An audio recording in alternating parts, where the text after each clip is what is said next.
Números, capítulo 22.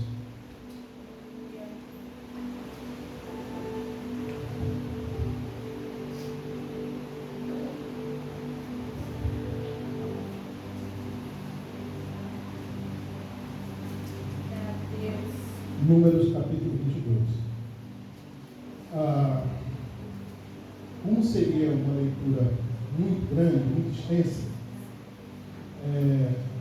nós vamos fazendo a leitura paulatinamente de acordo com a exposição. Então eu peço que os irmãos não só abram em Números 22, como também mantenham as suas Bíblias abertas nesse texto. Ok?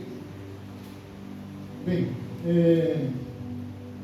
o povo de Deus, eles estavam avançando, em conquistas, e principalmente rumo à terra prometida.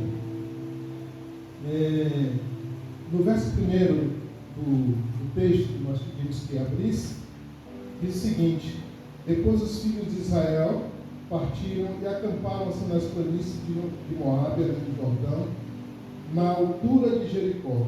Eles já tinham conquistado Jericó, já tinham conquistado, ou melhor, desculpa, eles ainda não tinham passado o Jordão, eles não tinham entrado ainda na terra prometida, eles teriam ainda que atravessar, mas nesses termos eles tinham que passar por algumas terras que eram ocupadas aquém do Jordão, eles tinham que passar.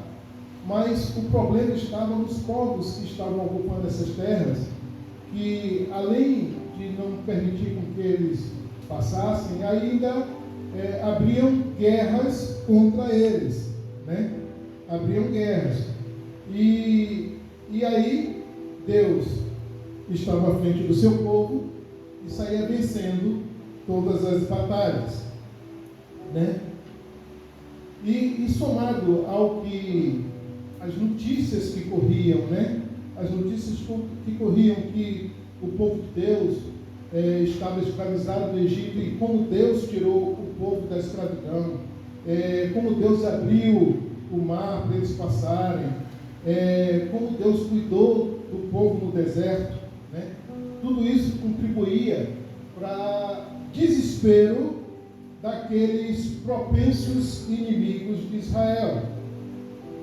Aí a gente vê aqui no texto, nos versos de 2 a 4, a gente vê uma manifestação desse desespero, através do Balaque, rei dos Moabitas, que diz o seguinte: ora, Balaque, filho de Zippor, viu tudo que Israel fizera aos amorreus. Só um parêntese aqui. Israel queria passar pelas terras dos amorreus, eles não permitiram, e além de não permitir, eles juntaram o seu exército e foram combater com Israel. E o que aconteceu? Israel praticamente dizimou os amorreus, Aí seguindo o texto: e Moabe tinha grande medo do povo, porque era muito, e Moabe andava angustiado por causa dos filhos de Israel. Por isso, disse aos anciões de Midian: agora, esta multidão lembrará tudo quanto houver ao redor de nós, como o boi lambe a erva do campo. Nesse tempo, Balaque, filho de Zippor, era rei de Moabe. Ou seja, Moabe, ou Balaque, rei de Moabe, ele estava desesperado, não só ele, como todo o povo lá dos Moabitas, estavam em pleno desespero. Eles já haviam percebido que lutar contra Israel, lutar contra o povo de Deus, era inútil. Era inútil. Por isso, havia uma angústia generalizada por conta do povo de Deus.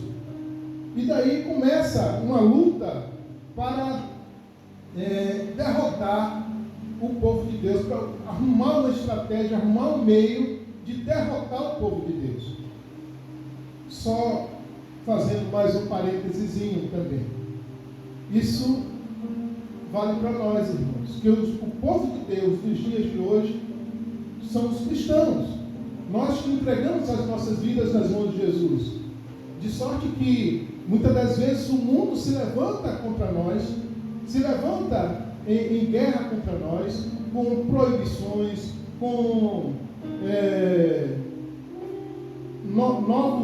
novas ideias absurdas, muitas das vezes, está se levantando contra nós a todo momento, contra a palavra de Deus, mas em tudo nós seremos vencedores. Em tudo. Mas seguindo, o verso 5 e 6 diz o seguinte: ele enviou mensageiros a Balaão, filho de Beor, a Petor, que está junto ao rio, a terra dos filhos do seu povo, a fim de chamá-lo, dizendo: eis que saiu do Egito um povo, que cobre a face da terra e estaciona defronte de mim. Vem, pois, agora, rogo-te, amaldiçoa-me este povo, pois mais poderoso é do que eu.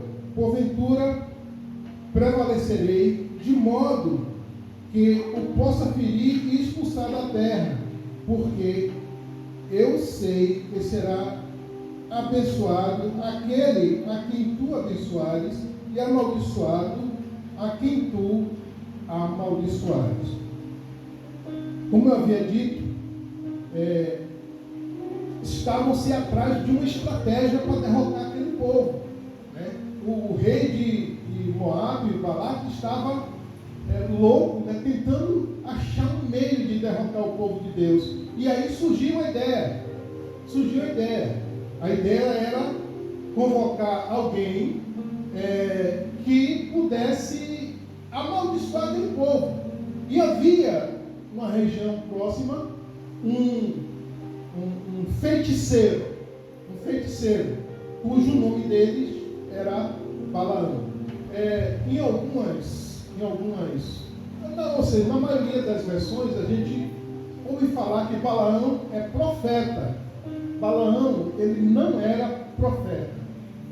Isso é um erro de tradução. Por quê? Porque a palavra em hebraico que traduz profeta é a palavra Nabi. E Nabi, ela pode ser traduzida também como adivinhos, como feiticeiros, como videntes e assim também como profeta. Então, numa tradução rápida se colocaram profeta, mas ele na verdade era um feiticeiro que cobrava pelas suas obras. Ele fazia as suas feitiçarias, suas maldições, suas coisas lá, e era pago por isso. E ele era muito famoso. Por isso o rei mandou chamar ele, queria ele de qualquer jeito, na ideia do rei, era a forma de enfraquecer o povo de Israel, para depois ele sair à luta contra o povo de Israel, para não acontecer a mesma coisa que tinha acontecido com os amorreus. Mas a partir deste ponto, a gente começa a ver intervenções de Deus. Deus interviu em vários momentos dessa história aí, e sempre a favor do seu povo, em favor do povo de Deus. Só que teve um momento que Deus não interviu. É isso que nós vamos entender agora. Os momentos que Deus interviu e o momento e o porquê que Deus não interviu num segundo momento. Ok? Bem, primeiro nós vamos tratar das intervenções de Deus. A primeira intervenção de Deus impede o agente do mal de agir contra o seu povo. Olha o que diz os versos de 7 a 14. Diz o seguinte: foram-se, pois, os anciãos de Moabe e os anciãos de Midian, com o preço dos encantamentos nas mãos, e chegando a Balaão, referiram-lhe as palavras de Balaque. Ele respondeu: passai aqui esta noite, e vos trarei a resposta como o Senhor me falar. Então os príncipes de Moabe ficaram com Balaão. Então veio Deus a Balaão e perguntou: quem são esses homens que estão contigo? Respondeu Balaão a Deus: Balaque, filho de Zippor, rei de Moabe, nos enviou dizendo: eis que o povo que saiu do Egito cobre a face da terra. Vem agora amaldiçoar este povo. Porventura poderei pelejar contra ele e expulsá-lo.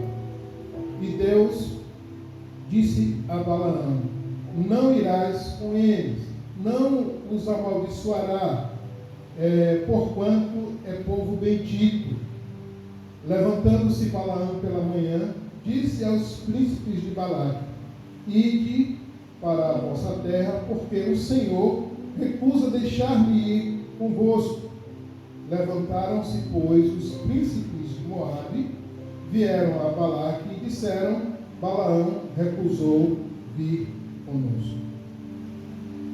Bem, os anciãos já foram com o pagamento adiantado. O Balaque estava tão ansioso em amaldiçoar o povo de Deus, o povo de Israel, que já mandou o pagamento da feitiçaria, da maldição, ali já mandou adiantado para pagar o negócio, para apressar Balaão, né?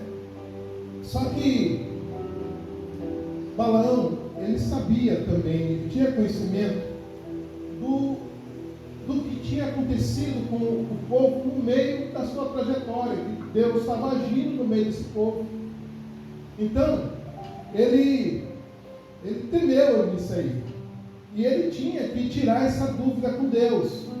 Ele tinha que tirar essa dúvida com Deus. Por isso que ele foi consultar a Deus. Se aquele povo era realmente o povo de Deus ou não. Se fosse o povo de Deus, ele era impossível ele fazer alguma coisa, descer a maldição e enfraquecer o povo de Deus em função disso. A fama do que Deus havia feito no meio do seu povo era algo tremendo, era algo grandioso, né? Então Deus intervém e não deixa Balaão ir. Não vai não. O que é que nós aprendemos com isso? Nós aprendemos que há um controle do Senhor em relação ao mal contra o povo de Deus. Há um controle de Deus. Deus controla o mal quando ele é dirigido na nossa direção. Deus não deixa acontecer. É por isso que Paulo, lá em Romanos 8,31, na parte B, ele diz o seguinte: se Deus é por nós, quem será contra nós? Não há poder, não há situações, não há guerras, não há armas, não há nenhum instrumento no mundo que possa abater o povo de Deus, que possa destruir o povo de Deus, porque Deus é que toma conta do seu povo. Lá no livro de Jó, a gente vê Jó sendo oprimido. Jó passou por momentos difíceis. E Jó era um servo de Deus. Mas por que Deus permitiu que Jó passasse por aquilo que ele passou? Primeiro, porque Deus confiava em Jó. Deus confiava nele. Deus sabia que Jó não ia esmorecer em nenhum momento. Sabia que Jó não ia desfalecer em momento nenhum. Deus sabia que Jó ia se manter de pé, apesar de todas as provas que ele pudesse passar.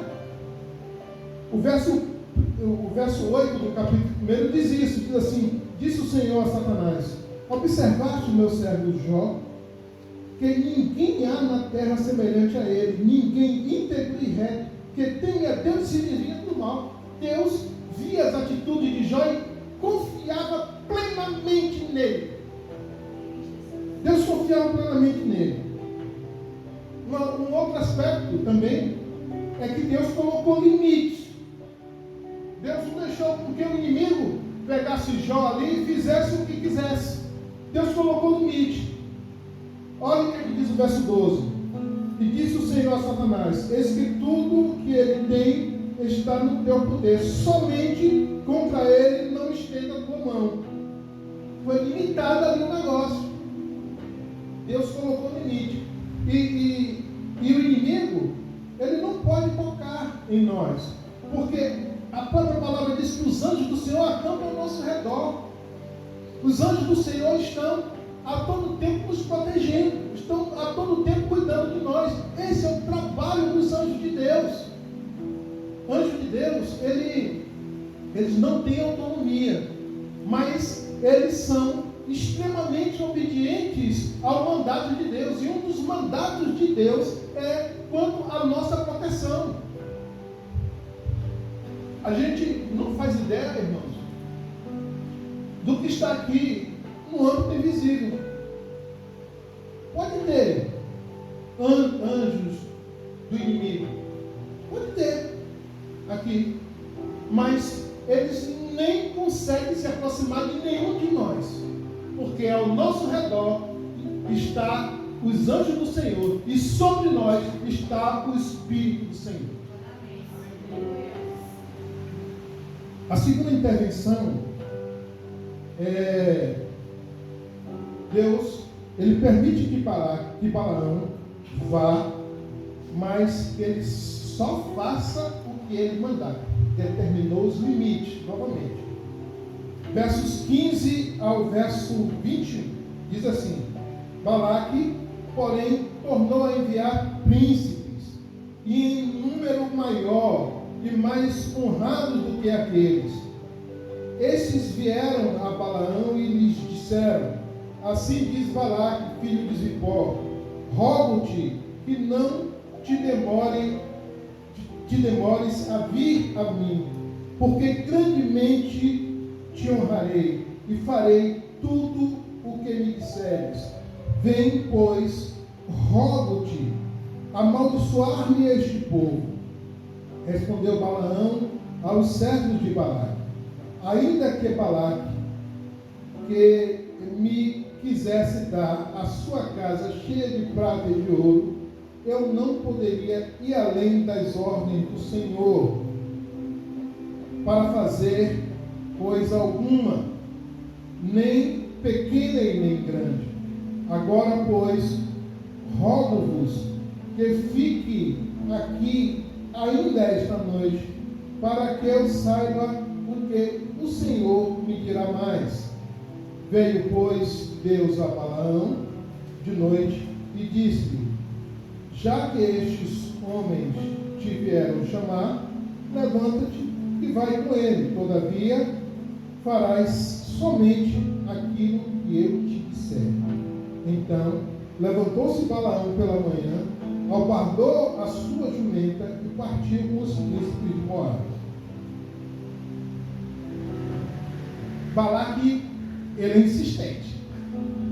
E insistiu aqui. E agora ele usa a elite do seu povo. Ele reuniu os príncipes, uma quantidade grande de príncipes e tal. E foi lá. Mandou lá para tentar convencer a Balaão e promete uma recompensa financeira altíssima. Se Balaão amaldiçoasse o povo, conseguisse amaldiçoar o povo, ele ia ter uma recompensa extraordinária. Balaão, ele reconhece que era inútil ir contra o povo de Deus. E com isso, ele reafirma mais uma vez o controle de Deus sobre o mal. Deus não libera o mal na nossa direção. Zacarias, no capítulo 2, no verso 1, da parte B, diz assim: porque aquele que tocar em vós, toca na menina do seu olho. Aquele que tocar em qualquer um de nós, é como se estivesse tocando na menina dos olhos de Deus. A menina dos olhos de Deus é o que nós chamamos de pupila. né? Toca na nossa pupila. Né? Quem é que consegue tocar na pupila de alguém? Primeiro, há vários reflexos, né? Ali, né? O primeiro vai com a mão para tentar tirar, ele fecha o olho, vira o rosto. São vários reflexos que geralmente, quando vem algo na direção dos nossos olhos, a gente tem naturalmente. E Deus jamais deixaria com que tocasse em nós, porque é como se estivesse tocando na menina dos seus olhos. Olha que coisa tremenda, que coisa maravilhosa. Só que o dinheiro falava forte ao coração de Balaão, né? E aí ele resolve fazer uma reconsulta para Deus, na esperança que Deus dissesse, não, vá, pode fazer, está liberado, Balaão, para ele ir lá e conseguir pegar aquela grana que ele estava ali sendo estimulado, né? Deus permite que ele vá, mas Deus estabelece limites. Farás somente aquilo que eu disser.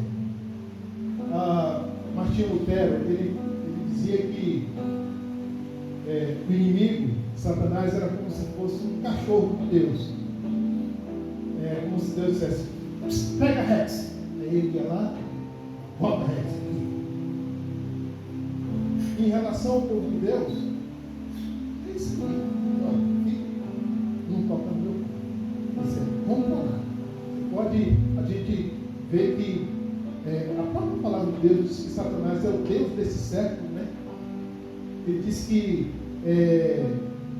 ele domina, né? Ele domina as nações, mas o povo de Deus, ele não pode tocar. Jesus fala isso também. Jesus, ele diz assim que estando nas minhas mãos, ninguém jamais arrebatará. E a pergunta que eu faço é: nas mãos de quem está você? Nas mãos de quem está o teu espírito? Nas mãos de quem está a tua alma? Está nas mãos do Senhor? Ninguém jamais arrebatará. Terceira intervenção de Deus. A terceira intervenção de Deus se deu quando o mal, ele está fora, ele está querendo sair fora do limite estabelecido. Versos 31 a 35. Que diz assim: então o Senhor abriu os olhos de Balaão, e ele viu o anjo do Senhor parado no caminho, e a sua espada desembainhada na mão, pelo que inclinou a cabeça, e prostrou-se com o rosto em terra, e disse-lhe o anjo do Senhor: porque já 3 vezes espancaste a tua jumenta, eis que eu te saí como adversário, porquanto o teu caminho é perverso diante de mim. A jumenta, porém, me viu e já 3 vezes se desviou de diante de mim. E se ela não tivesse desviado de mim, na verdade, que eu te havia matado, deixando ela com vida. Respondeu Balaão ao anjo do Senhor: pequei, porque não sabia que estavas parado no caminho para te opores a mim. E agora, se parece mal aos teus olhos, voltarei. Tornou o anjo do Senhor a Balaão: vai com os homens, somente a palavra que eu te disser é que falarás. O que aconteceu aqui? Como Deus havia permitido que ele fosse, ele foi e já foi maquinando no seu coração uma forma de conseguir os ganhos que estavam prometidos a ele. Ele estava maquinando ali na sua mente. E Deus, como conhece o coração, chegou e embarreirou ele. Aqui no verso 32 diz assim: porquanto o teu caminho é perverso diante de mim. Ou seja, o que estava no coração de Balaão ali já era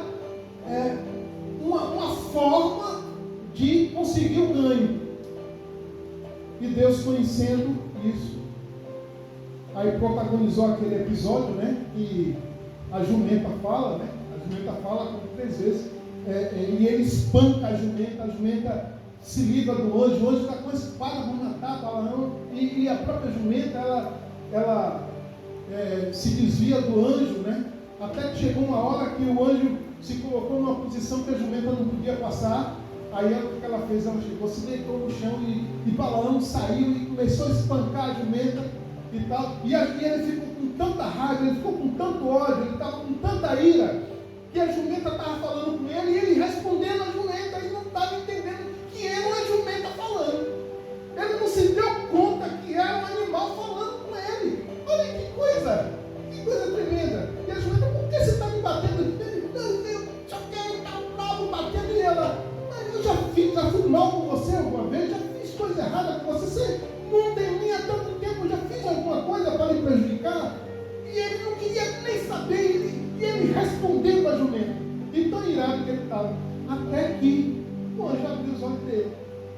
Aí ele viu, aí ele foi entender que a jumenta estava livrando ele, na verdade. E o anjo reafirma ele, olha, você só vai falar aquilo que eu vou colocar na tua mente para falar. Aquilo que eu lhe disser é que você vai falar, você não vai falar mais nada além do que eu lhe disser. De sorte que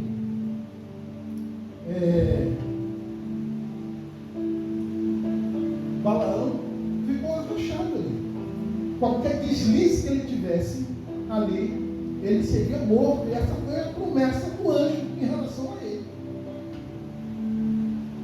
O mal, ele tem as suas estratégias. Ele tem as suas estratégias. E muitas das vezes o mal é acompanhado com a ganância. Mas Deus está aí para, se for para atingir o povo dele, Deus está aí para destruir o mal completamente e não deixar que ele chegue até ele. A quarta intervenção de Deus se dá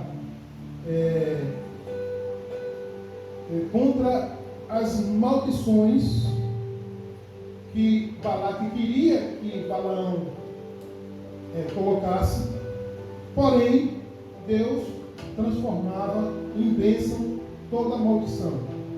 Muda aí agora o texto para o capítulo 24 e o verso de número 10, que diz o seguinte: pelo que a ira de Balaque se acendeu contra Balaão, batendo ele palmas, disse a Balaão: para amaldiçoares os meus inimigos é que te chamei, e eis que já 3 vezes os abençoaste. Agora, pois, foge para o teu lugar.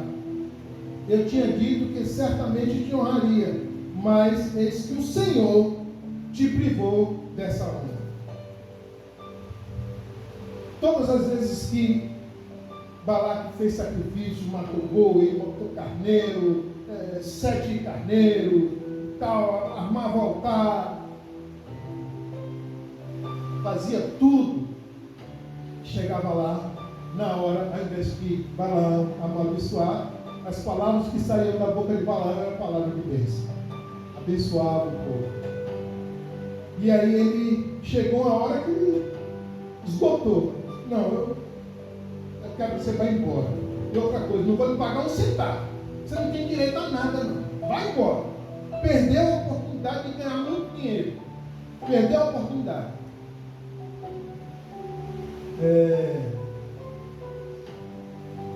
Essa história, ela está por toda a Bíblia. Livro de Deuteronômio, livro de Judas, 2 Pedro, Apocalipse, vai espalhado por toda a Bíblia. Mas em Neemias, no capítulo 13, verso 2 e 3, fala bem claro o que aconteceu no final. Diz o seguinte: naquele dia, leu-se o livro de Moisés na presença do povo, e achou-se escrito nele que os amonitas e os moabitas não entrassem jamais na Assembleia de Deus, porquanto não tinham saído ao encontro dos filhos de Israel com pão e água, mas contra eles assalariariam Balaão para os amaldiçoar. Contudo, o nosso Deus converteu a maldição em bênção. Na verdade, os amonitas, os de Moabe, todos eram parentes do povo de Israel. Os moabitas eram descendentes de Ló, né? Os edomitas eram descendentes de Edom, o irmão de Jacó, né? Esaú, né? Que também era chamado de Edom.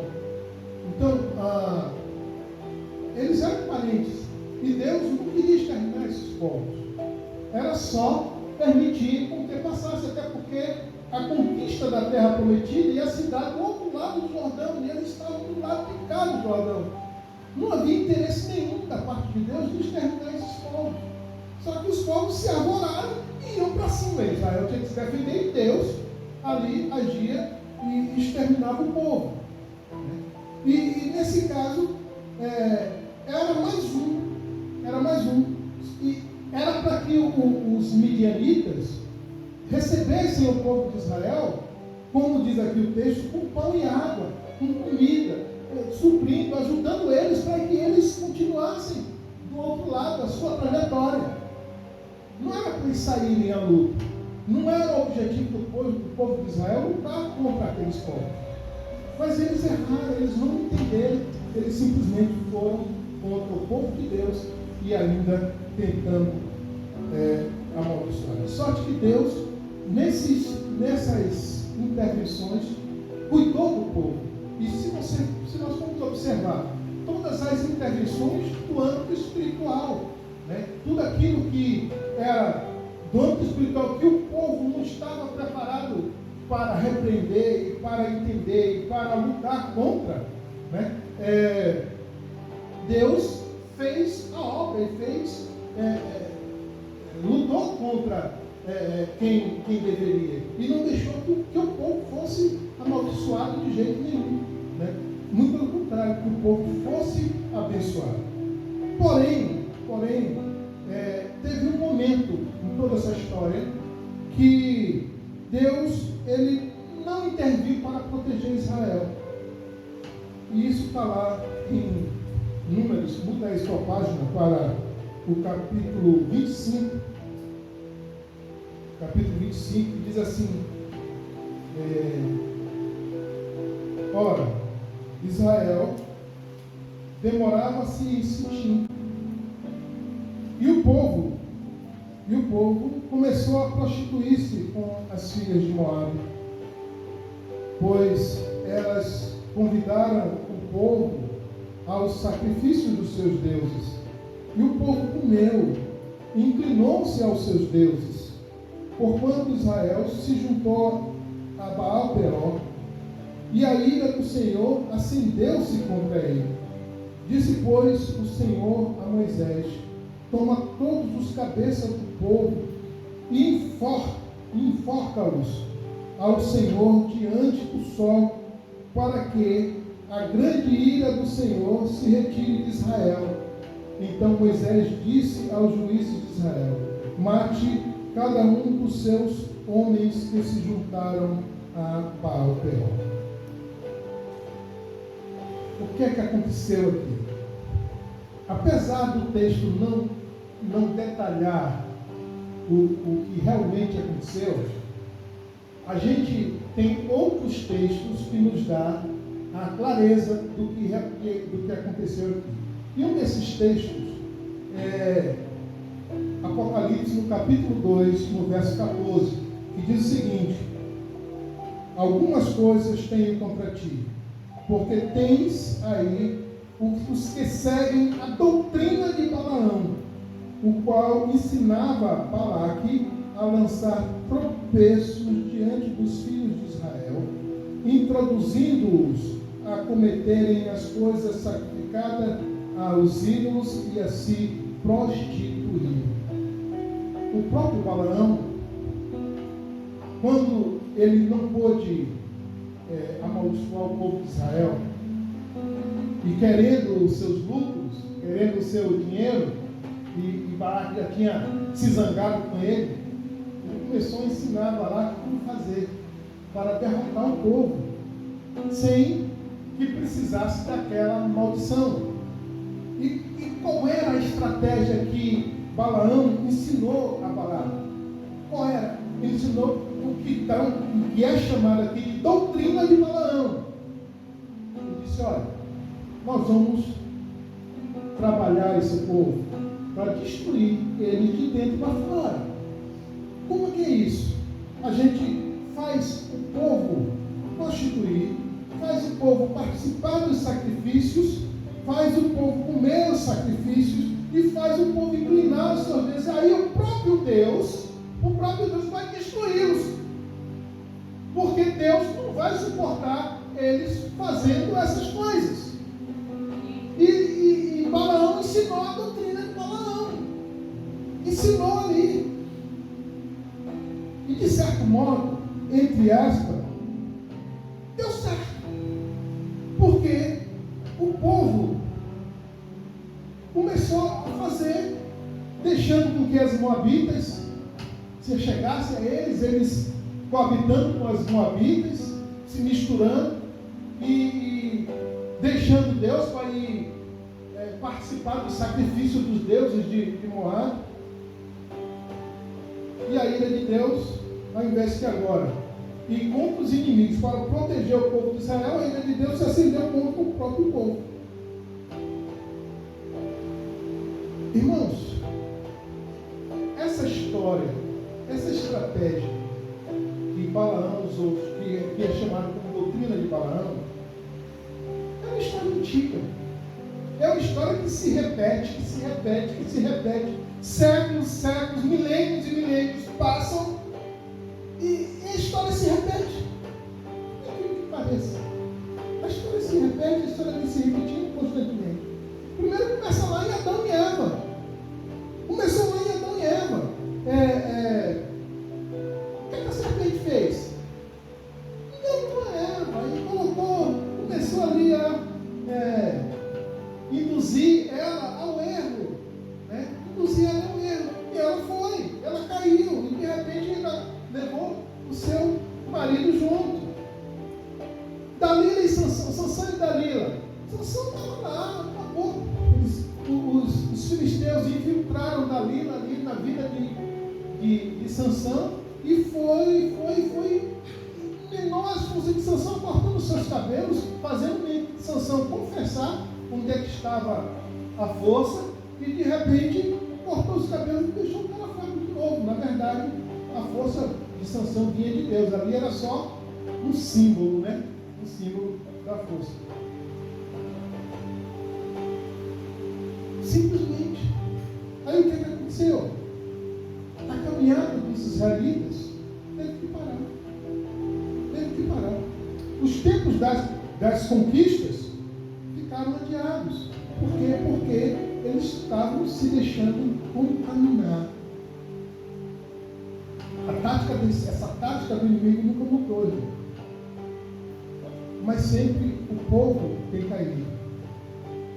O povo de Deus tem caído. Quantas coisas tem hoje infiltrado no nosso meio? Quantas aberrações estão infiltradas no nosso meio? E a gente dando vazão, muitas das vezes. Teve um tempo aí que tinha um dente de ouro. Como é que é, não é? No tempo do dente de ouro, que as pessoas oravam e aparecia aquele dente de ouro. As coisas assim, as aberrações. Aí depois veio o movimento G12, aí outras aberrações. E assim não vai. Coisas terríveis têm infiltrado no meio do povo de Deus. Hoje em dia tem determinadas igrejas que se dizem evangélicas e é igual um candomblé, é igual, sabe? Em vez de ser culto, são escândalos que acontecem.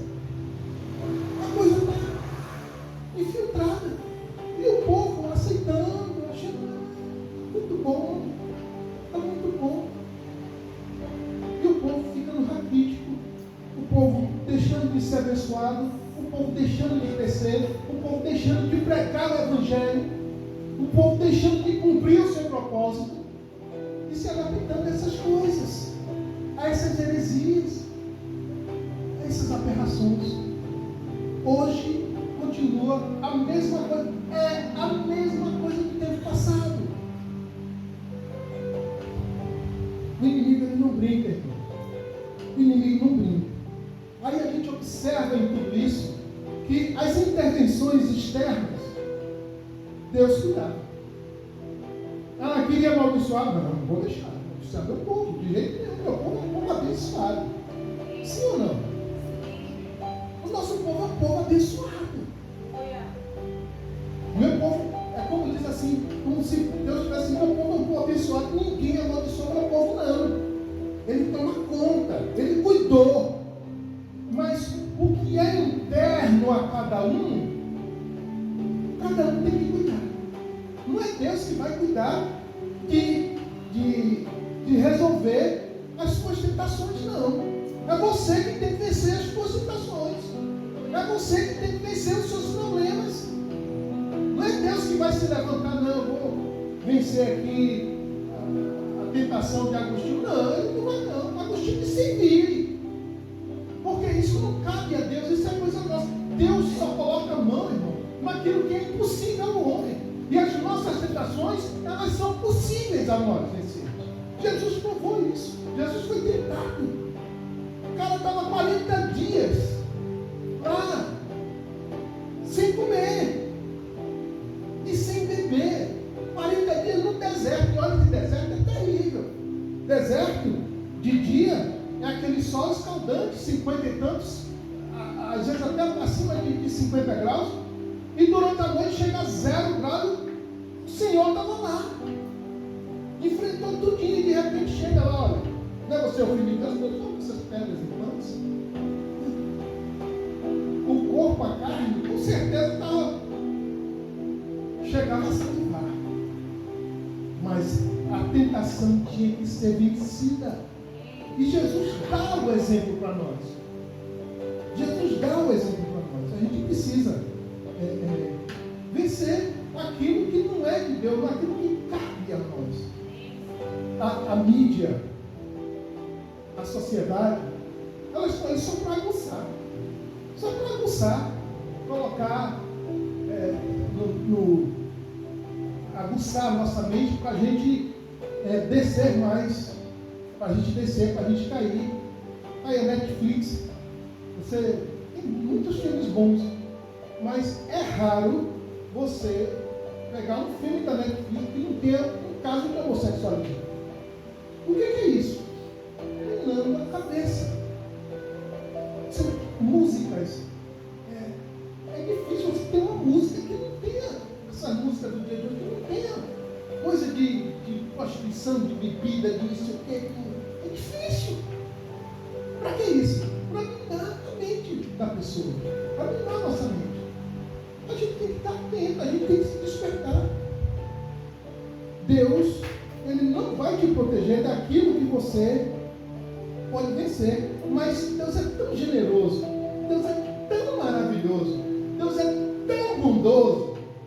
E sabe o que Ele faz? Ele coloca o Espírito Santo dentro de nós para nos ajudar na luta. Porque Ele sabe que nós somos frágeis, então Ele já coloca o Espírito dele para nos ajudar a vencer as situações. Queridos, nós somos chamados para a santidade. Nós somos chamados para a santidade. Nós não fomos chamados para viver o mundo, não. Nós somos chamados para ser santos. Santo. E a Bíblia diz que nós temos que ser santo como o nosso Deus é santo. Nos dias de hoje, a gente está vendo aí a corrupção tomando conta de todos os corações. Tomando conta assim de uma maneira geral. Mas Jesus vira para nós e diz assim: olha, vocês são sal e luz. O sal contaminado, irmãos, ele perde a sua função. Ele perde a sua função de saborear, de saborizar, na verdade. Saborear, saborizar e dar sabor. perde a função de saborizar.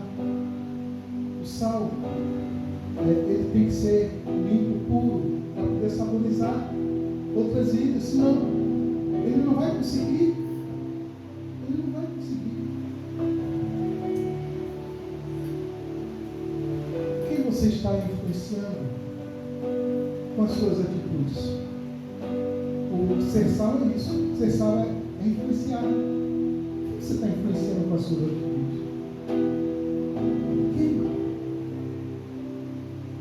Quem você está lutando para levar a Cristo? Levando a sua vida em primeiro lugar como exemplo. Quem? Jesus diz: vocês são luz. A luz, o papel da luz é iluminar o caminho, o espaço. E a pergunta que eu faço é: como está a sua luz? Como está a sua luz? Quando eu falo luz aqui, é a chama. Porque a luz daquele tempo era a lamparina, né? Aí aquela chamazinha, né? E ali iluminando, né? Como é que está a sua chama? Como é que está o seu fogo? Como é que está a tua luz? Não pare agora, irmãos. Tem muita gente precisando da tua luz. Muita gente precisando da tua luz. Essa semana, conversando com meu filho, ele me falou uma coisa assim que me bateu profundamente. Ele disse: pai, a gente tem visto as igrejas passando por muita dificuldade. Minha igreja, a igreja foi por lá, muita dificuldade, apesar de que a igreja que é um tanto quanto dinâmica, é a Batista da Esperança. Mas eu falei para o meu pastor, e vou falar para o senhor também, uma coisa que Deus colocou no meu coração: não deixe a sua chama apagar. As igrejas nossas precisam das nossas chamas acesas. A chama dos outros podem apagar, mas a chama nossa não pode. Não deixe a nossa chama apagar. Não deixe a sua chama apagar. Por mais difícil que esteja, por mais difícil que seja o entendimento dos irmãos em relação ao propósito, em relação àquilo que Deus tem colocado, a visão que Deus tem te colocado em relação à igreja. Não desanime, não murche. Mantenha a sua chama acesa. Isso tocou demais no meu coração. E estou contando que eu quero reproduzir para os irmãos. Irmãos, não deixe sua chama apagar. Não dê vazão. Não dê vazão. Se você está vendo outro ali com a chama apagada, está vendo outro irmão com a chama apagada, não deixe a sua chama apagar, porque pelo menos ilumina o teu irmão. A tua chama está iluminando o teu irmão, por mais difícil que seja. É hora, na verdade, é hora da gente colocar mais óleo na nossa lamparina. Sabe o que é mais óleo na nossa lamparina? Óleo é a representação do Espírito Santo de Deus, é se encher mais do Espírito de Deus, para fazer a nossa lamparina acender com força. Não podemos dar vazão a desânimo, a tristeza, a murcheza, como dizia minha avó, a murcheza. Não devemos murchar agora, devemos nos levantar. Não pense que você é salvo, que você foi liberto, que você tem uma vida abençoada hoje. À toa não. Deus que te chamou, e Deus que te escolheu, Deus que te separou, Deus que te colocou neste lugar.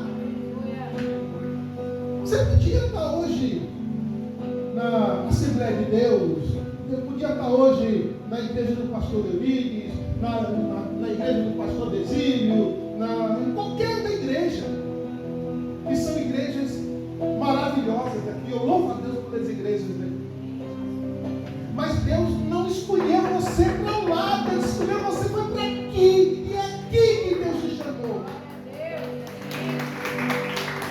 E é aqui que você precisa acender a sua chama e manter a sua chama acesa. Por pior que seja o desânimo, você pode vencer esse desânimo.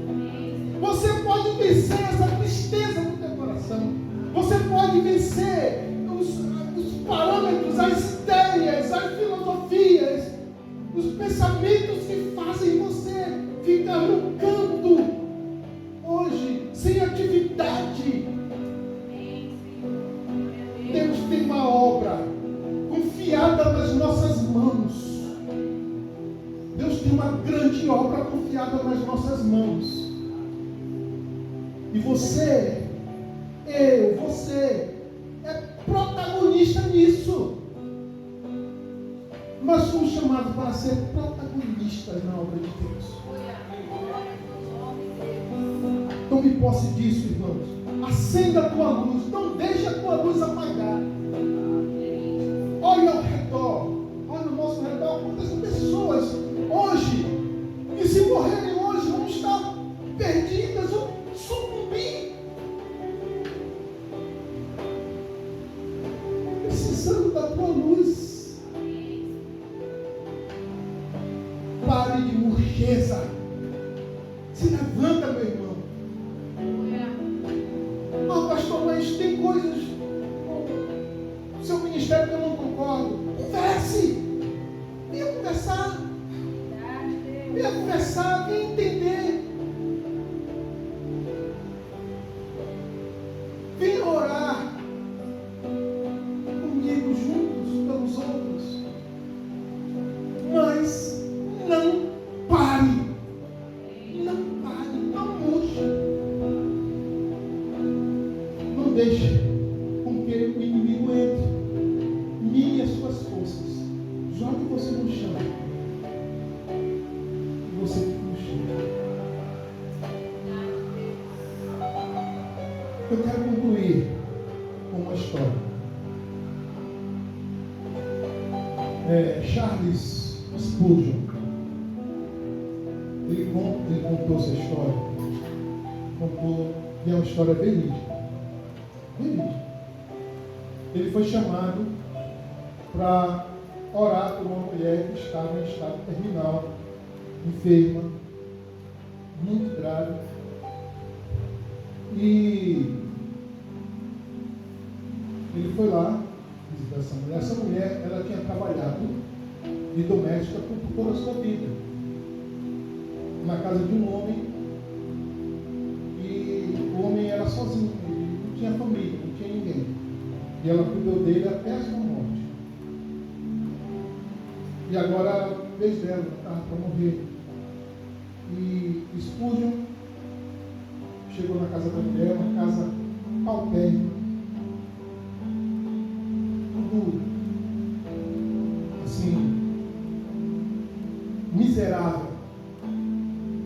miseravelmente ali, no ambiente. E ele entra e vai orar por aquela mulher. E ele começou a orar por aquela mulher, orou, e quando, no final da oração, ele levanta os seus olhos e vê um quadro na parede. E ele se vira para a mulher e diz assim: por que você vive tão miseravelmente assim? Aí ela: porque eu sempre fui empregada a vida toda e tudo. E aquele quadro ali? O que significa aquele quadro ali? Ela disse: aquilo ali foi meu patrão. Ele já morreu e antes de morrer ele me deu aquele papel ali com aquele papel, eu achei tão bonito. Eu peguei aquele papel, botei numa moldura e botei na parede.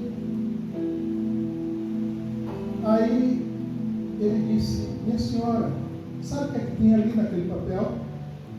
Aquele papel é um testamento. E o homem deixou todas as riquezas para a senhora. Ele tem fazendas, ele tem riquezas enormes para a senhora. Deixou tudo isso e a senhora não desfruta, não desfrutou de nada. Eu acho que a mulher ficou tão desgostosa que momentos depois ela morreu.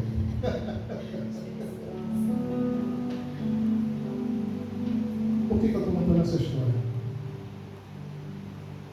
Porque, meus amigos, muitos de nós estamos vivendo como aquela mulher. Igualzinho aquela mulher. Na Bíblia, tem mais de 8.000 promessas para nós. Tem gente que passa a vida toda, chega no final da vida, às vezes talvez nenhuma promessa se cumprir.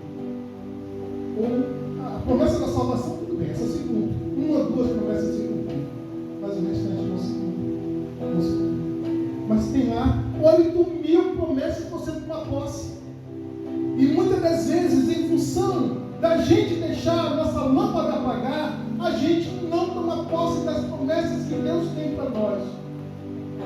A gente deixa passar, é como foi falado na noite de Ano Novo, a oportunidade passa. E a gente fica, passou porque a gente não está preparado, porque a gente não se prepara, porque a gente não luta, porque a gente não busca, porque a gente deixa a nossa lâmpada apagar. Deus tem muito para a tua vida, meu irmão.